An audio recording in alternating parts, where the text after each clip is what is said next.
In the Tagalog language used throughout the southern half of the northernmost Philippine island of Luzon, it's known simply as itak. Now, if you encountered it on the hip of a Filipino, you wouldn't think too much about it.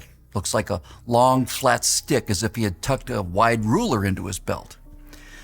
But if you approach this unknown resident of the thick rainforest in southern Luzon, and this would be a serious mistake on your part, by the way, you might notice that what appeared to be a single stick was in fact composed of two parts.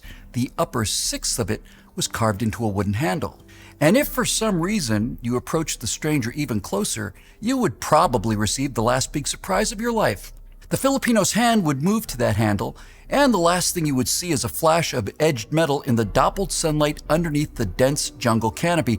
This is your first and last meeting with the itak. Now, it's sometimes referred to as the Filipino machete, but that does this long, gracefully curved, wicked-looking itak blade a disservice. The itak looks like a machete that has been put on a low-carb, high-protein diet for 10 years while training for a mixed martial arts career. It is a fast, deadly weapon, and one of the reasons it is so prized throughout the Philippines is that unless it's unsheathed, the itak doesn't look like a weapon at all. Right up until the moment it cuts you to pieces, it really is quite innocuous looking. Kind of looks just like a stick. The English name for this sharp, light, and deadly blade is bolo. Communism, according to all its own leaders, must be a system of international control and conformity. Today, in the world of freedom, the proudest boast is, Ich bin ein Berliner. The only answer to communism is a massive offensive for freedom. You and I have a rendezvous with destiny. Never give in. Never give in. Never, never, never.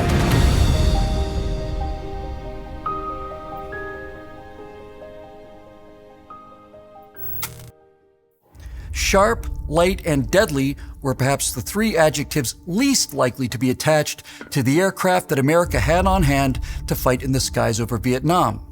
And the names given to them by their own air crews gives you a better feel for them.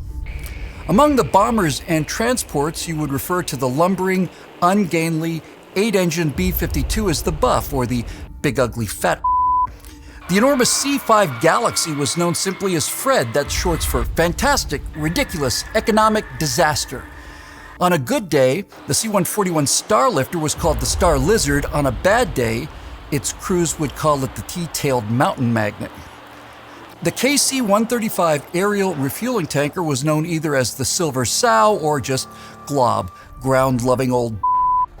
And the ubiquitous C-130 Hercules would be called either the Bleed Air Blimp, in reference to its turboprop engines, or simply as Fat Albert according to taste. Meanwhile, in the Navy, the two-seat Grumman A-6 Intruder was called the Dog Ship, as something you might want to avoid stepping in. Its four-person electronic warfare version was called Double Ugly. The A-7 Corsair attack aircraft was known as Slough, short little ugly fella, or sometimes just the Man-Eater. And the three naval aviators aboard the carrier-based A-3D Sky Warrior light bomber said that the A-3D designation stood for All Three Dead.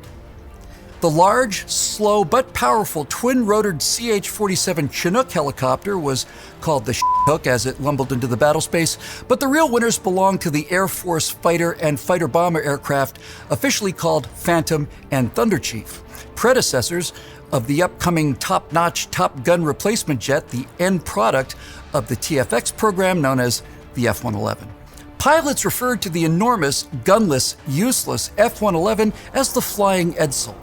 The primary fighter bomber of the Vietnam War, the F-105 Thunder Chief, was called the Lead Sled, or more often just the Thud.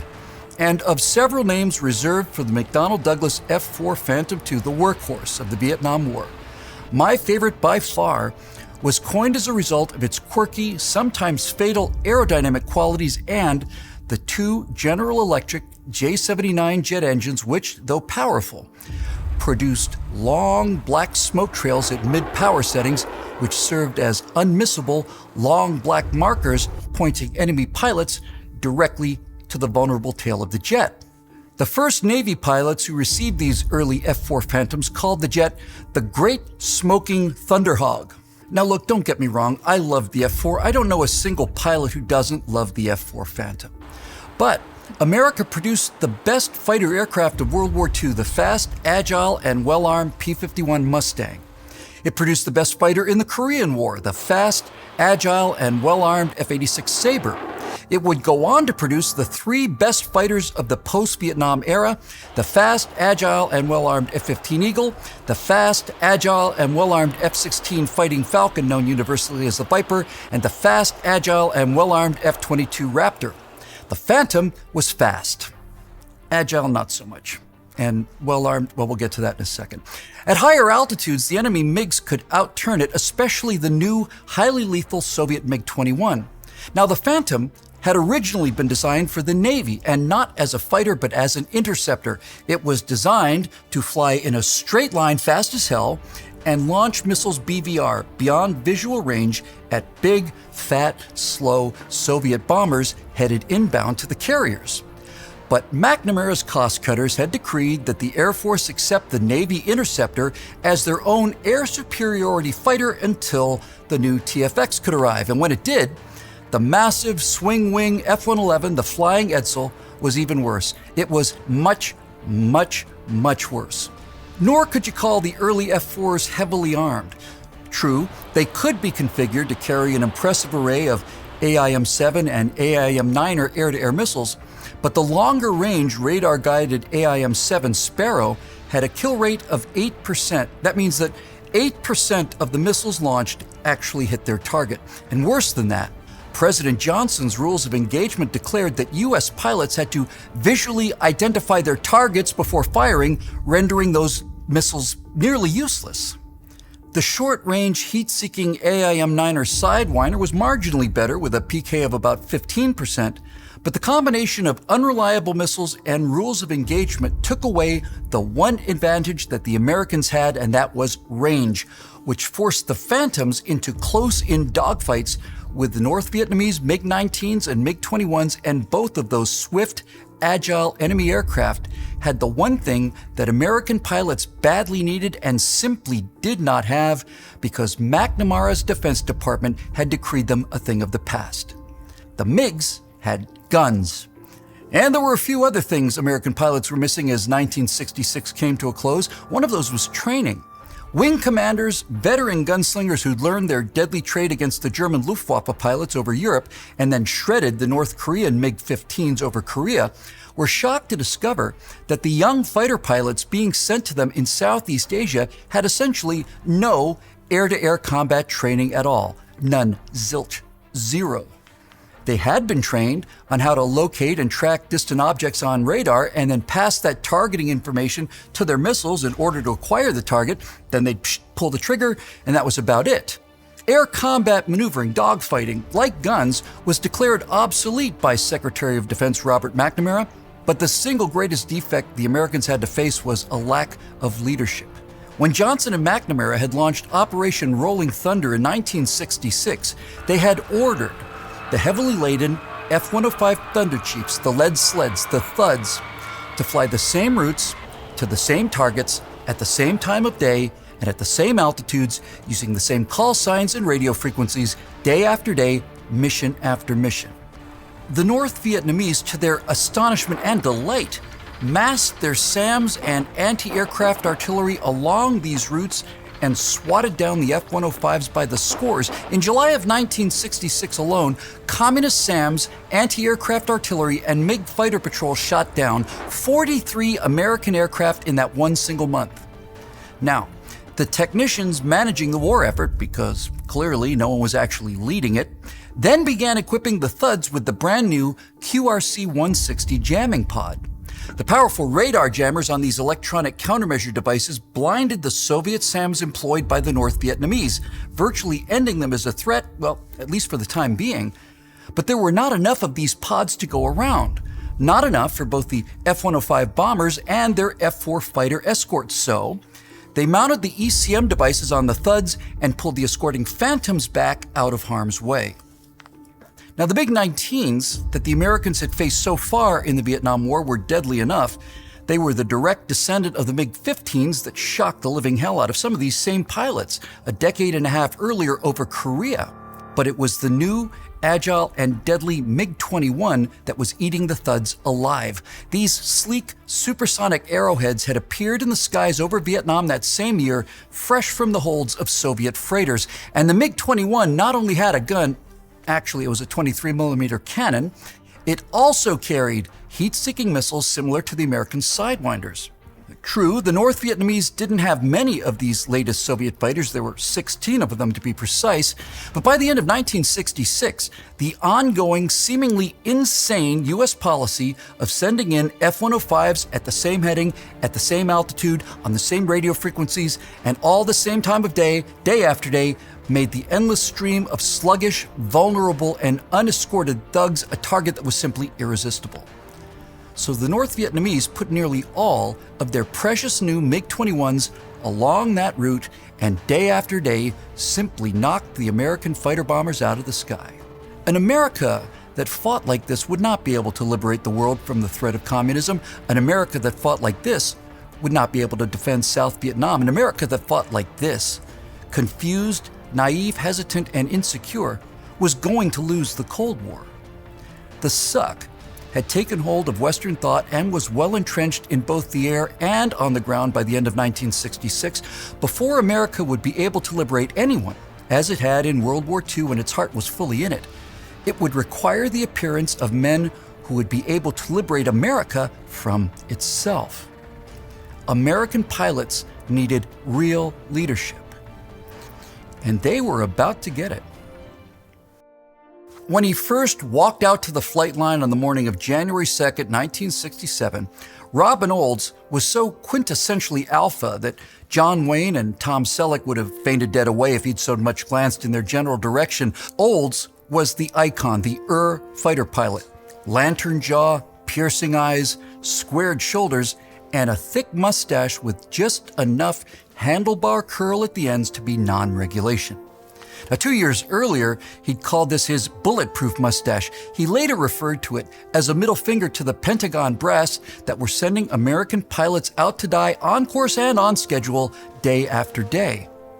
The men under his command loved it.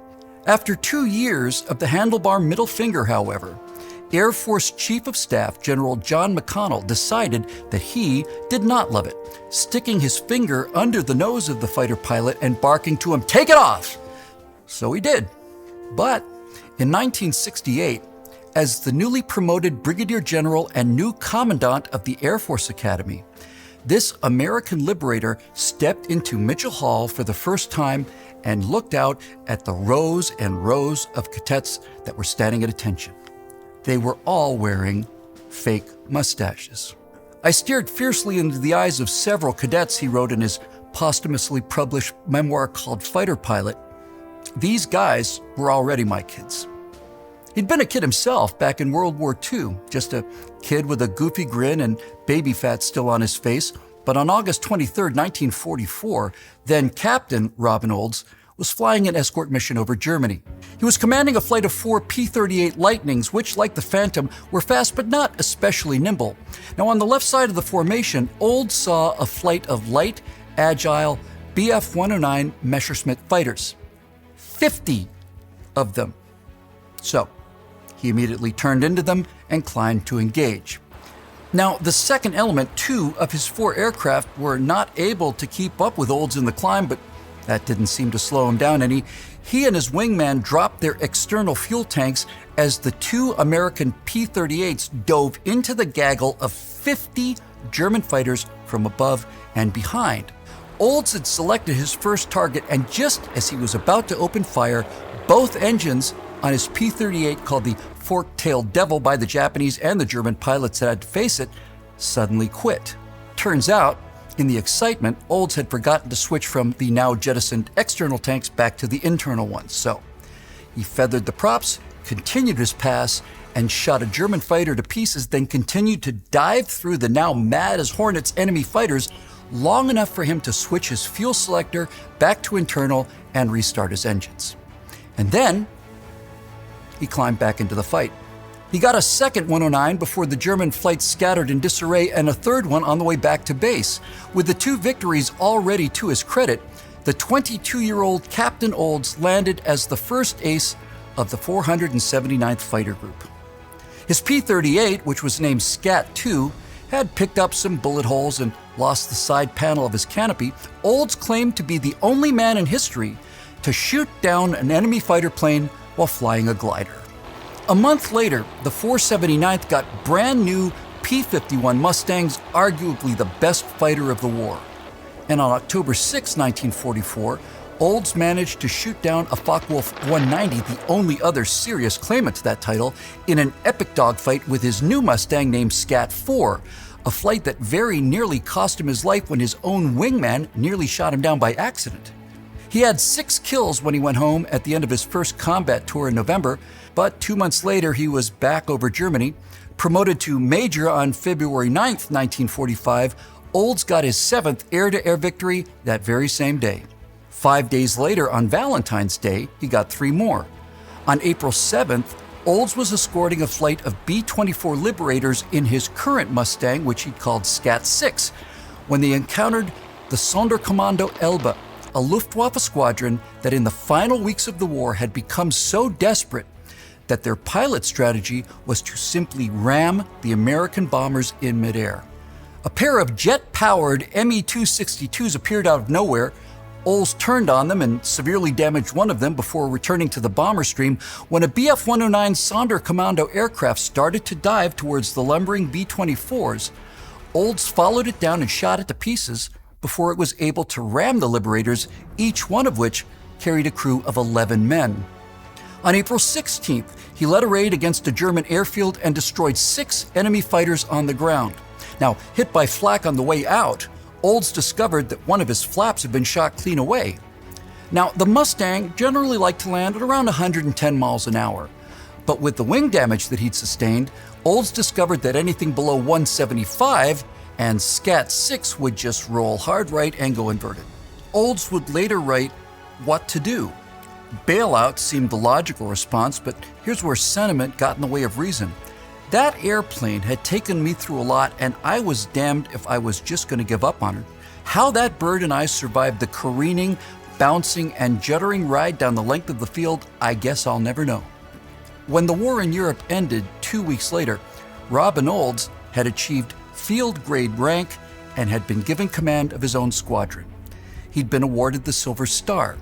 He shot 13 German planes out of the sky and destroyed 11 more on the ground. He was the only pilot in history to make ace, that is, get at least 5 kills, in both the P-38 and the P-51. He was 22 years old. Promotion and a series of desk jobs kept him out of Korea, so we'll never know what the superb F-86 Sabre would have accomplished in the hands of Robin Olds. This heartbreak had nearly forced him out of the United States Air Force completely. A few years before the fighting in Korea had broken out, Olds had gotten married to a movie star and pinup knockout, needless to say. His wife, Ella Raines, had appeared in several films, co-starring with relative man-babies like Burt Lancaster and John Wayne. Growing ever more tired of working in the Pentagon, Olds seemed destined for a career as a defense industry consultant. But on September 30th, 1966, Colonel Olds was given command of the 8th Tactical Fighter Wing in Vietnam, a demoralized, downhearted group of fighter pilots whose previous commander had flown a total of 12 missions in the previous 10 months of combat. Olds immediately placed himself on the flight roster, scheduling himself as a rookie and following the lead of pilots who were far, far less experienced than he was. He challenged them to train him properly because they were about to get down to some serious business. For 3 months, Olds personally took his undertrained and undermotivated men out on mission after mission, and the objectives never changed. There were 2 absolutely irreplaceable qualities that he needed to instill: aggressiveness and teamwork. But Olds didn't do all of the teaching. The old dog was capable of learning some new tricks himself. One of his young pilots pulled a stunt that left Olds' jaw on the floor of the aircraft cockpit. Now, everyone knew that unless they were right down on the deck, the F-4 could never outturn a MiG-21. What else could you do? On one of Olds' training missions, Captain Everett Raspberry pulled out a trick he'd learned back in Nellis Air Force Base in Nevada. One of the very few Vietnam-era pilots with any training in air-to-air combat, Raz had been told how to do the exact opposite of what instinct and physics burns into every fighter pilot. He kicked in opposite rudder and then did a barrel roll away from the enemy jet. And as he came out of that roll, he found himself below and behind his opponent, the perfect missile shot. Olds immediately worked the Raspberry roll into their daily training. By the first day of 1967, his men were ready, but the weather wasn't. However, the next morning, January 2nd of 1967, as Robin Olds walked out to a battered F-4C Phantom named Scat-23, he turned to the formerly depressed and humiliated pilots that he had honed into a deadly, supersonic killing machine and said, "All right, you wolf pack, let's go get him." Now, it seems pretty obvious that the key to any ambush is to remain undetected until the trap is sprung. Now, this is a problem when the side staging the ambush is flying massive jet fighters in a line that might be 100 miles long. But an ambush, specifically an ambush of the new and deadly North Vietnamese MiG-21s, was exactly what Robin Olds had in mind. Now, there'd be no hiding the fact that the North Vietnamese radar would show American jets in the air, and the absolute genius of the Olds plan was that he was 100% counting on this to happen. The North Vietnamese aces, like their political leadership, were savvy enough to never go toe-to-toe with American fighters. Their fleet of 16 MiG-21s were far too precious for that kind of attrition warfare. But given the Johnson administration's rules of engagement, Robin Olds' Wolfpack was not allowed to go after them where they were their most vulnerable, at their air bases. That meant they would have to lure them up into the air, and that meant deception. Olds knew by now that the communists were expecting to see the aerial equivalent of nothing but a bunch of old, slow, fat men carrying perhaps a short stick as their only defense. But once they were up there, once it was too late, the MiG-21s would discover not slow, fat F-105 Thud bombers armed with sticks. Waiting for them would be a wolf pack of F-4 Phantoms, and what they were carrying only looked like sticks from a distance. Up close, once it was too late, they'd reach for the handles and draw a long, curved, wicked, and deadly blade, and that is how Operation Bolo would work. It would be an ambush lying in plain sight. Bolo would either succeed or fail on two counts. The obvious one would be the performance of this new wolf pack, if they could manage to get the enemy MiGs to come up and fight them in the first place. Getting them to take the bait was the second and far harder part of this operation.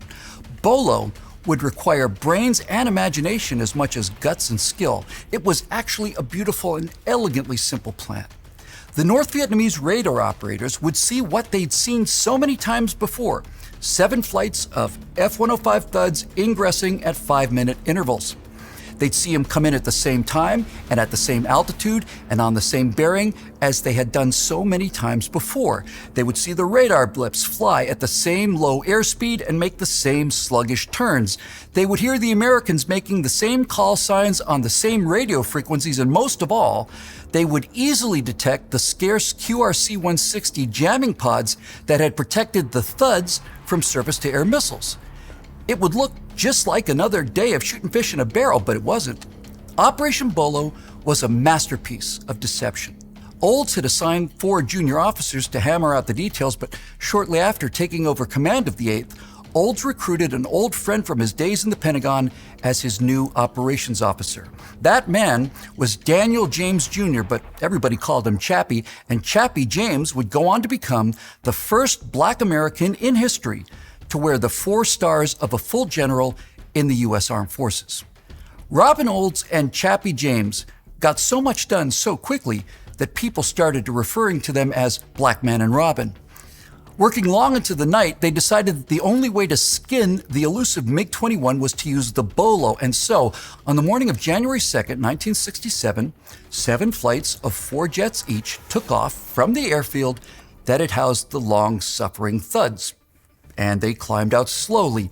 They turned sluggishly, as if hauling their enormous bomb loads down the same rolling thunder alleyway that was littered with the wreckage of scores of the Thuds that had flown this exact same route before. They activated their jamming pods, and spaced at 5-minute intervals, the radar blips on the North Vietnamese screens proceeded on course, on time, and at altitude just as they always had. Now, as luck would have it, there was a solid cloud deck above their airfield that day as the grinning North Vietnamese aces walked out to their shiny new MiG-21s.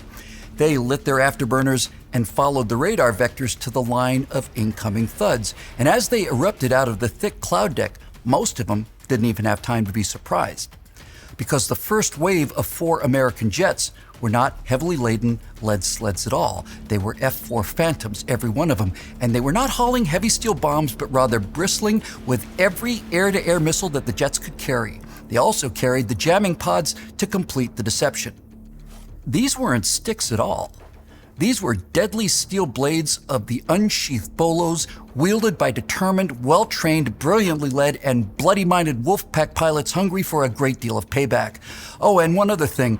On Old's insistence, there were no other American planes in the sky at this time, and so just once, this liberator had managed to convince Johnson, McNamara, the Pentagon, and all the rest of them to let him use the missiles he carried without the restrictions of the normal rules of engagement. Today, at least, the missiles would be used as originally intended. They were going to kill MiGs. Each of the 7 flights of 4 Phantoms, wolves in sheep's clothing, had been given the standard call signs based on American automobiles: Olds, Ford, Rambler, Lincoln, Tempest, Plymouth, and Vespa. Olds' flight, conveniently led by Robin Olds, was first on the scene. 3 MiG-21s had been skillfully vectored to emerge from the clouds right behind what the North Vietnamese had assumed were F-105 fighter bombers. Now, the Wolfpack immediately dropped their external fuel tanks, and I'm fairly sure that Colonel Olds remembered to do what Captain Olds had not done 21 years earlier and switched to his internal tanks before he let him go. Then they lit their afterburners and turned into the MiG-21s. Olds, too, piloted by Lieutenant Ralph Waterhahn, one of the 4 junior officers that had helped plan the mission, coolly rolled in behind one of the communist fighters, and a moment later, a notorious, unreliable, radar-guided AIM-7 Sparrow missile slid off the rails and flew right into the MiG-21 Splash 1. Robin Olds in Scat-23, meanwhile, was hot on the tail of a second enemy jet. Olds fired 3 missiles at the Bandit. 2 of them immediately lost lock, and the third one never even came off the rail. Now, this was turning into a real furball now. Every jet engaged and every pilot was fighting for his life. Olds caught sight of a MiG-21 at 11 o'clock. The enemy jet was pulling hard to the left and trying to get back down into the clouds. Olds knew he couldn't outturn the agile MiG, so instead of trying to follow him, Olds immediately executed a raspberry roll up and to the right. Halfway through the roll, he was inverted above and behind the enemy jet. He continued to time his roll, waiting for the enemy pilot to come out of his hard left brake. And as he came out of the barrel roll, Scat-23 was below and behind the MiG, 1,500 yards in trail and dead in his blind spot. Olds could see the MiG-21 up above him, silhouetted against the sun. He fired 2 short-range Sidewinder missiles and blew the brand new jet's right wing right off the fuselage, Splash 2. Now, meanwhile, Captain Scott Radecker saw the 3rd MiG-21 going after Olds 3, his element lead. He was in decent firing position but couldn't get a solid tone on the heat-seeking AIM-9er, indicating a good lock. Took the shot anyway, and the Sidewinder flew right at the MiG like it was on a rail and impacted just forward of the tail Splash 3. Starting to run low on fuel, Olds' flight turned for home with 3 kills for 0 losses, but the show was far from over.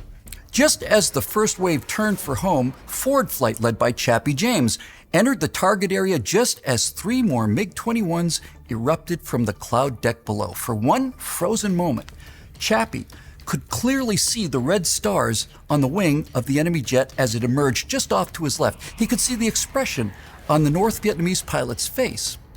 Chappie then perfectly executed the same maneuver he and Olds had practiced so many times, rolling right and ending up in a perfect firing position. He let fly a Sidewinder, but the MiG broke hard left and evaded the missile. Chappie ordered his wingman after the first Bandit, then launched 2 more Sidewinders at the other 2 MiGs, which had now merged and were turning back to the fight, but both missiles missed. However, Chappie's wingman happened to be Captain Everett Raspberry himself, the man who had been taught the Raspberry roll years before in the skies over Nevada. Chappie watched as Raspberry performed the 3rd iteration of the opposing barrel roll. He saw his wingman's Sidewinder come off the rail and blow the tail off of the jet that had just avoided his own missile shot, and that would be Splash 4. Also short on fuel after the ferocious afterburner-driven fight, Forward Flight turned for home, and now it was Rambler's turn. Captain John B. Stone, one of the key architects of Operation Bolo, led his flight into the airspace above the MiG-21 home airfield. The surprise of Bolo had been so great and the Wolfpack response had been so fast and so lethal that more MiG-21s continued to emerge, still unaware of the Bolo blade flashing in the sky above the cloud deck. 4 more of them popped up from a small hole in that deck.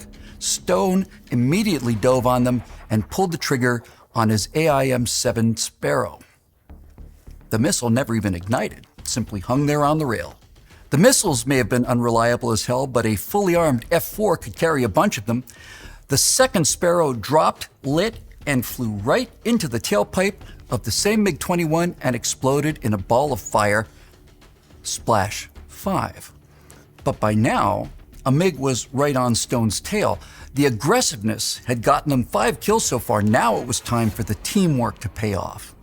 Major Phil Combes in Rambler 4 talked Stone into dragging the pursuing MiG directly in front of him. He later said he took the advice he had heard from Navy pilots regarding close-in use of the unreliable AIM-7 Sparrow.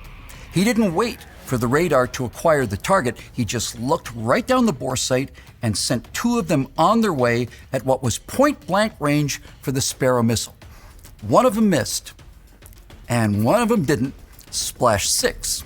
And then just an instant later, Combes saw yet another MiG-21 flash directly in front of Rambler 2. Before he could say a word, Lieutenant Larry Glynn had another Sparrow in the air, and a 7th MiG-21 disappeared in a blinding orange flash. Rambler Flight then turned for home, but they turned for home with 3 kills. Lincoln Flight was now arriving on the scene with Tempest, Plymouth, and Vespa incoming behind them at 5-minute intervals, but the fight was over. The MiGs had had enough, and the remaining American flights reluctantly turned for home.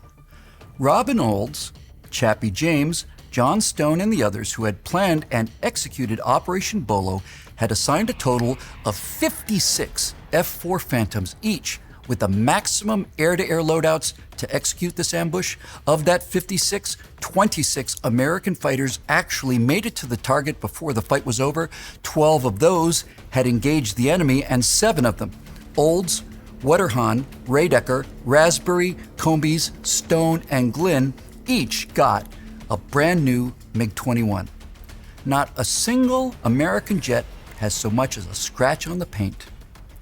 On January 2nd, 1967, the men of the 8th Tactical Fighter Wing, now and forever known as the Wolfpack, destroyed half of the North Vietnamese MiG-21 fleet, half, and they'd done it in 12 minutes.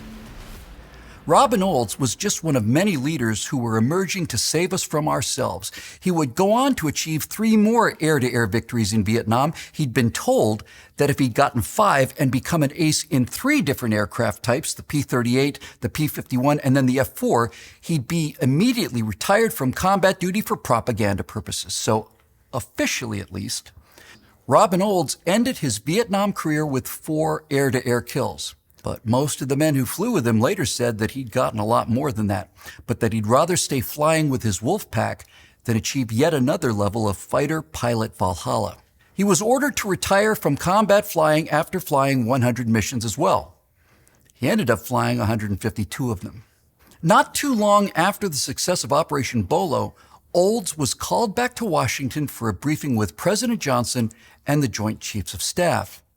Olds, as usual, wasted no time on pleasantries. He immediately turned to the commander-in-chief and said, "Sir, get us out of this goddamn war." Now, President Johnson didn't need much convincing. This had been Johnson's personal nightmare for the past 4 years at least. How? He asked plaintively. It's simple, sir, replied the fighter pilot. Win it! Olds didn't know it, but just down the hall, another liberator, and as it turns out, a fellow fighter pilot, a man as obscure as Olds was famous and as obnoxious and uncouth as Olds was charismatic and elegant, was working on doing exactly that. He, like Olds, would markedly improve the situation in Vietnam, but his real contributions would come too late for Southeast Asia. Because unlike Robin Olds, whose career had just been crowned with immortal fame and glory, the unsung work of the ghetto colonel and his fighter mafia was just beginning. It is beyond any shadow of a doubt that the vast majority of the Russian people believed deeply in the Soviet Union for the first 2/3 of its existence. Lenin had proclaimed a dictatorship of the proletariat and created a state that most Russians not only believed in, but were extraordinarily proud of. A workers' paradise, free of the condescending, uncaring, parasitic rule of the Russian aristocracy and free also of the rapacious cruelty of the early age of industrial capitalism. At an enormous cost in human suffering, uncounted peasant villages utterly deserted by the enforced famine imposed on the kulaks and the death of hundreds of thousands of prisoners used as slave labor on projects like the White Sea Canal. Nevertheless, the Russian people had seen their backward, agrarian nation catapulted into the industrial era.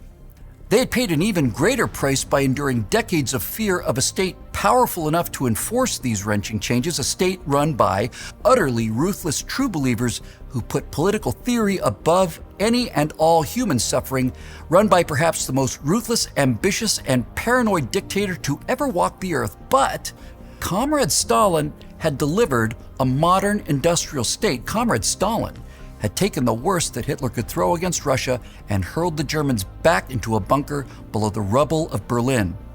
Comrade Khrushchev had given them Sputnik, the wonder of the world, followed by Gagarin a few years later. The first human being to leave planet Earth was a communist, and written proudly across his helmet were the Cyrillic letters CCCP.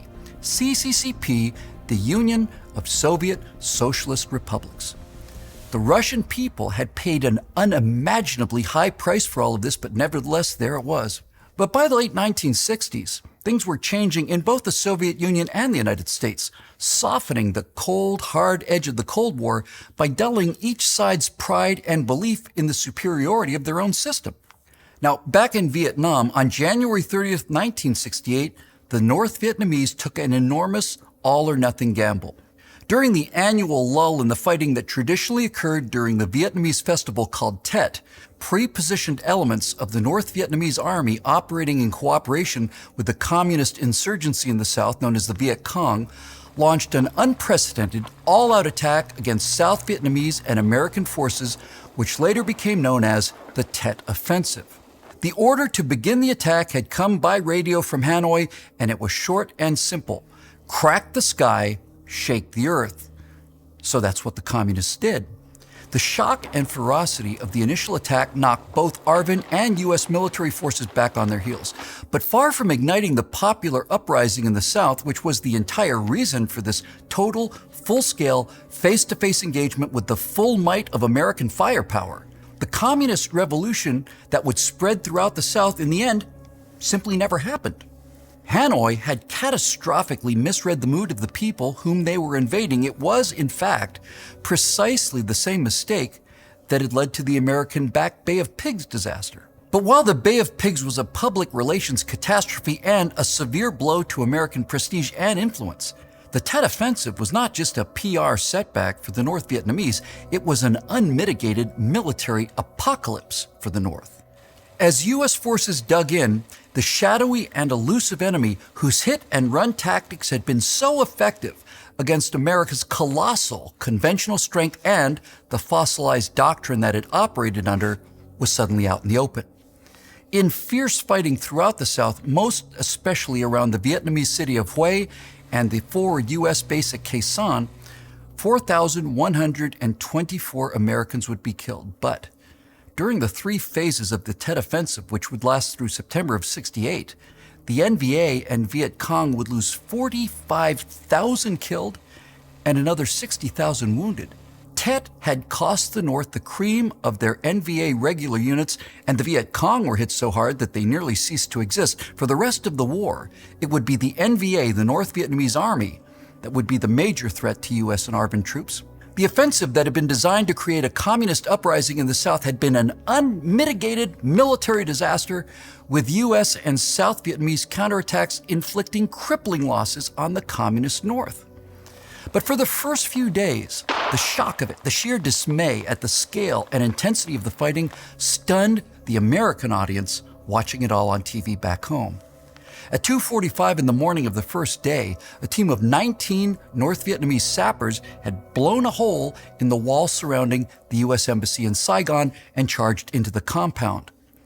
With their officers killed in the initial attack, the survivors were never able to gain access to the embassy proper, and the prompt arrival of American reinforcements had killed them all to a man, declaring the embassy secure just 6 hours after the attack began. But American television did not show the scale of the eventual North Vietnamese defeat. All it showed were communist soldiers inside the walls of the U.S. Embassy. On the night of February 27, 1968, CBS News anchorman Walter Cronkite stood on a map of Vietnam on the floor of the CBS Evening News studio in New York, and he said, "To say that we are closer to victory today is to believe, in the face of the evidence, the optimists who have been wrong in the past. To suggest that we are on the edge of defeat is to yield to unreasonable pessimism. To say that we are mired in stalemate seems the only realistic yet unsatisfactory conclusion." Walter Cronkite, the most trusted man in America, may not have said that the Vietnam War was lost, but he did say it appeared unwinnable. President Lyndon Johnson, watching the report live with dismay, turned to his staff and is reported to have said, "If I've lost Cronkite, I've lost Middle America." Now, whether Johnson actually said those words is in dispute, but one thing was beyond dispute: LBJ had lost Middle America.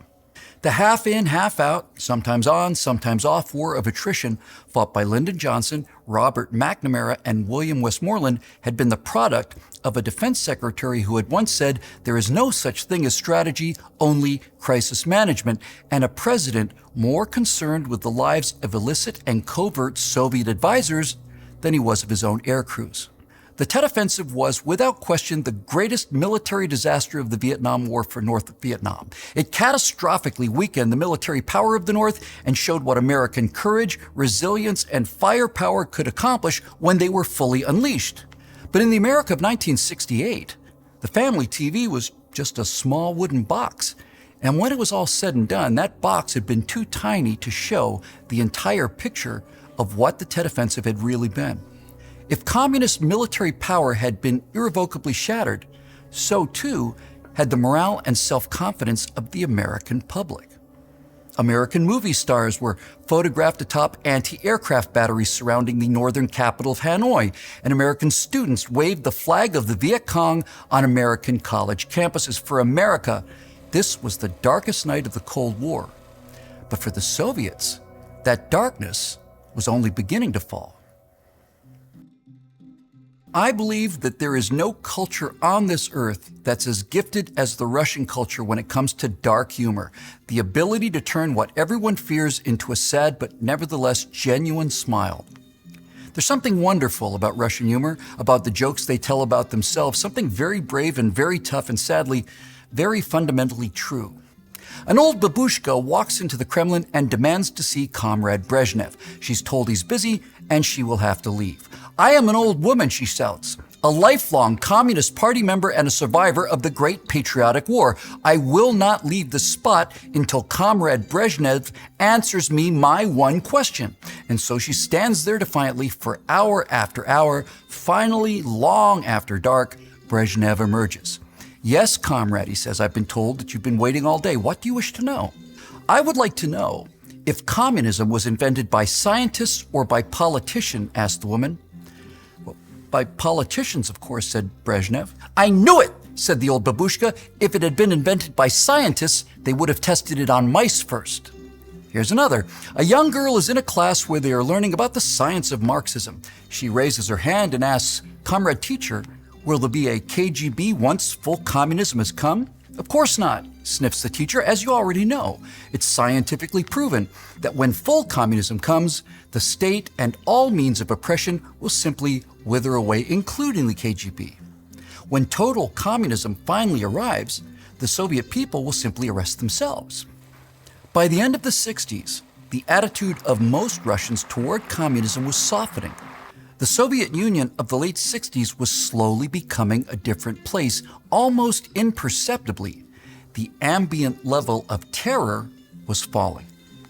Khrushchev had been far less feared than Stalin, and Leonid Brezhnev, the colorless party apparatchik who'd orchestrated the palace coup against Khrushchev and who allowed Nikita to live out the rest of his life, even if it was one of isolation and bitterness, was less feared than Khrushchev had been.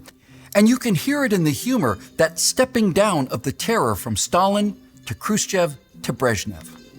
Comrade Stalin is reading his report to the First Party Congress. Suddenly someone sneezes. Who sneezed? Demands Stalin. Silence. First row, on your feet. He turns to his guards and says, shoot them. So they're shot. And Stalin asks again, who sneezed, comrades? No answer. Second row, on your feet. Shoot them. And they're shot too. We will continue this procedure until I get my answer. Now, who sneezed? At last, a sobbing cry is heard in the rear of the Congress Hall, and a single trembling arm is raised. It was me, Comrade Stalin, it was me. I'm the one who sneezed. And Stalin says, Gesundheit, and then he resumes his speech. Khrushchev makes a state visit to a collective farm. A formal photo of him is taken surrounded by fat, healthy pigs, and Khrushchev orders it published on the front page of Pravda in order to impress the people with collectivized farming. But the editors at Pravda have a problem. A heated discussion is underway about how to caption the picture. Comrade Khrushchev among pigs, Comrade Khrushchev and pigs, and pigs surround Comrade Khrushchev. All of these were rejected as politically offensive. But the next day, Pravda hits the streets with a photo on the front page, and the caption reads, Comrade Khrushchev, third from left. Never noted for his exceptional intellect, Brezhnev did, however, nourish a deep and enduring love of pomp, ceremony, and most especially medals. He was terribly vain and very, very fond of wearing medals. Brezhnev walks into the Kremlin for his daily meeting with the Politburo. To their amazement, his chest is not adorned with the endless stars and ribbons and the medals that he always so proudly wore. Comrade Brezhnev, one asks, what has happened to your medals? God damn it, yells Brezhnev, looking down. I forgot to move them back from my pajamas. No, the fear was definitely subsiding. It was slowly being replaced by ridicule. You could feel it throughout all of the countries east of the Iron Curtain. Lenin and Trotsky with Dzerzhinsky, Stalin with Yagoda, Yezhov, and Beria, the Bolshevik intellectuals that began the Soviet Union and the henchmen who had maintained it, had all openly stated that fear was the glue that had held the communist empire together. And that glue was loosening. 3 weeks before the explosion of the Tet Offensive, that theory would be put to test in the Czechoslovakian capital of Prague. Now, like any rebellion against authority, the events of what would become known as the Prague Spring began with a tentative, relatively safe nibbling around the edges of that authority. The country of Czechoslovakia was created in the aftermath of World War I, when the region we know today as the Czech Republic and Slovakia, officially the Slovak Republic, declared their independence from the crumbling Austro-Hungarian Empire as a combined state in October of 1918. Adolf Hitler, an Austrian by birth, had been officially drafted into the Austrian army when World War I broke out in 1914, but he successfully lobbied to be released from the Austrian army so that he could join the German army as a Bavarian. The northwestern end of this bashed-together country of Czechoslovakia was and remains considerably more industrially advanced than present-day Slovakia down to the southeast. Czechoslovakia had emerged from the rubble of World War II relatively unscathed. Now, this was due to a strange combination of both chance and geography. Certainly, the Czech people suffered terribly during the war, as did all of Europe. But Czechoslovakia was the last country that Hitler had simply absorbed through threats, bluff, and intimidation. It was the loss of Czechoslovakia that finally convinced the British and the French that the line with Hitler had to be drawn somewhere, and that somewhere would turn out to be Poland. There was no German bombing of Prague. That part was fortune. The second factor, geography, can best be seen by highlighting Czechoslovakia on a map of Europe. The country lies just to the south of the main combat vector of World War II, namely the Berlin to Poland to Belarus to Moscow axis, where so much of the really terrible fighting took place. And Hitler himself thought of the Czechs as Bohemians, as the general area had been referred to in his youth before the First War, and was therefore, in his mind, of somewhat higher racial stock than the Slav state of Poland just to the north. The Czechs were spared most of the Nazi atrocities committed in Poland, Belarus, Ukraine, and Russia. South of the main fighting, Czechoslovakia was also north of the fighting in Italy and Greece. And so, as the rest of the European continent lay in smoldering ruin, Czechoslovakia emerged in relatively sound shape. And all of this would come to a head 20 years after the end of World War II. Russia proper was just the largest and by far the most powerful of the empire of socialist republics held in orbit around it. By the mid-60s, the Czechoslovak Socialist Republic, the CSR, was actually being held back by communism. Its relatively healthy industrial base was chafing under the economic rules laid down by the Kremlin. The first test of Russian authority was modest indeed. In May of 1963, Marxist intellectuals organized a conference celebrating the work of Franz Kafka, who had been heavily criticized during the Stalinist era. Members from all of the SSRs, the Soviet Socialist Republics, attended the conference with one notable exception. Signaling its displeasure, Russia did not send any delegates, but Russia didn't stop it either. Even as significant a rebellion as this would never have been tolerated under Comrade Stalin. A crack in the wall of state censorship had just appeared. And over the next few years, Czechoslovakian writers continued to test the limits of Kremlin rule. By 1967, the previously hard-line communist newspaper Literární noviny had the temerity to suggest in writing that literature should be free of Communist Party doctrine. The cracks in that wall grew larger. By this time, the Czechoslovakian people had become thoroughly disgruntled by the stagnant economic growth under their existing president, Antonin Novotny.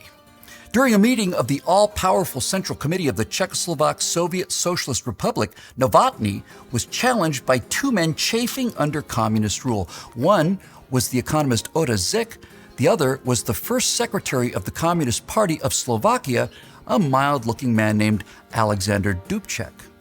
Novotny went straight to the umpire of the empire, Leonid Brezhnev, inviting him to Prague to settle things in Novotny's favor. But Brezhnev was so shocked at how little public support remained for Novotny that rather than bolstering Novotny on January 5, 1968, Brezhnev simply removed him from power and replaced him with Alexander Dubček as first secretary. And that, no doubt, he hoped and expected would be the end of that. But Dubček would be the man of the hour, canny enough to wrap major economic and political reform in the blanket of world socialism. In April, he began his action program, a series of radical liberations: freedom of the press, freedom of speech, and freedom of movement within the country. Dubček even speculated about the division of hybrid Czechoslovakia into Czech and Slovak Soviet Socialist republics. He planned to open the economy to consumer goods and raise the possibility of a multi-party Czechoslovakian SSR, one free of the monolithic power of the Communist Party. From April until August, Dubček's policies, which he had labeled socialism with a human face, achieved previously unimaginable loosening of the restrictions on thought and behavior. This brief flowering of humanity within the faceless totalitarianism of the Communist Party would become known as the Prague Spring. But from the beginning, Dubček had aroused the deep suspicion of Kremlin hardliners who thought, correctly as it turned out, that any talk of democratization was nothing more than a veiled criticism of the Soviet system. There was a growing sense among the communist leaders in Russia that this might turn into a carbon copy of what they referred to as the Hungarian counter-revolution, a similar attempt to loosen Soviet control which had been smashed by the Soviet invasion of Hungary in 1956. But the reforms in Czechoslovakia went far beyond what had happened 12 years earlier in Hungary, both in scope and duration. That glue of fear had loosened significantly, but the Soviet model was not ready to fall apart. Not yet, anyway. On the night of August 20th, 1968, combined Soviet arms from Russia, Bulgaria, Poland, and Hungary invaded the CSSR. Now, the composition of that invasion force was in itself significant because fellow Warsaw Pact nations Albania, East Germany, and Romania declined the invitation with thanks. 200,000 troops, supported by 2,000 tanks, invaded Czechoslovakia that evening. Their first target was Ruzyně International Airport in Prague so that additional troops and supplies could be airlifted in without delay. Now, no doubt recalling how the Hungarian army had sided with the rebels back in 1956, during the night of the invasion, local Czechoslovakian army units, ostensibly good communists all, had been confined to their barracks, surrounded by invasion forces. And so by that first morning of the 21st of August, the country had been occupied, militarily at least. By the standards of the many communist invasions that occurred during the Cold War, this one was mild indeed. 72 civilians had been killed, with another 250 or so severely wounded. It was, by Kremlin standards, a velvet invasion. Alexander Dubček, the man who had wanted just a little more freedom for his people, immediately saw that the speed and magnitude of the Soviet invasion of Czechoslovakia was simply insurmountable, and so he publicly called for his people not to resist. He was placed under arrest and taken to Moscow, where Brezhnev managed to convince him somehow that his Prague Spring had not been such a good idea. He was then returned to Prague, ostensibly still in power, but this was merely a face-saving arrangement. Czechoslovakia would remain firmly a puppet of the Soviet Union for the rest of the Soviet Union's existence. 4 days after the Russian military had crossed the Czech border, a few Russian citizens who did not approve of the invasion of a fellow socialist nation had the exceptional moral and physical courage to protest the violence in Red Square in the center of Moscow, at the very heart of communism. 7 individuals managed to open crudely hand-painted banners, one of which read in Russian, "For your freedom and ours." This defiant banner flew for only a matter of a few minutes, however. All of the protesters were brutally beaten on the spot, arrested by Russian secret police, and then they were sentenced by a secret tribunal. Now, in the days of Comrade Stalin, they and most of their families would have simply been shot outright in the basement of the Lubyanka. But Brezhnev was no Stalin. These brave protesters got away with nothing more severe than mere long-term confinement to psychiatric hospitals. Vain though he was, Brezhnev was no buffoon. Well, not yet anyway. The Prague Spring had shown that while the Russian bear no longer seemed inclined to maim and rampage at will, it most definitely could still bite, and bite hard. It had crushed the Prague Spring. That much was undoubtedly true. But it had not crushed it mercilessly. And that would go on to be the final proof of the theory that communism could only survive when ruled by absolute terror. Dubček's life had been spared. The lives of the Russian protesters had been spared. The leaders of the Prague Spring had been spared as well, including one of them who'd risked outright execution by narrating the entire invasion live on the radio. And 44 years later, Ruzyně International Airport, the initial objective of the Russian invasion of Czechoslovakia, would be renamed in his honor. The time of the liberators was almost at hand.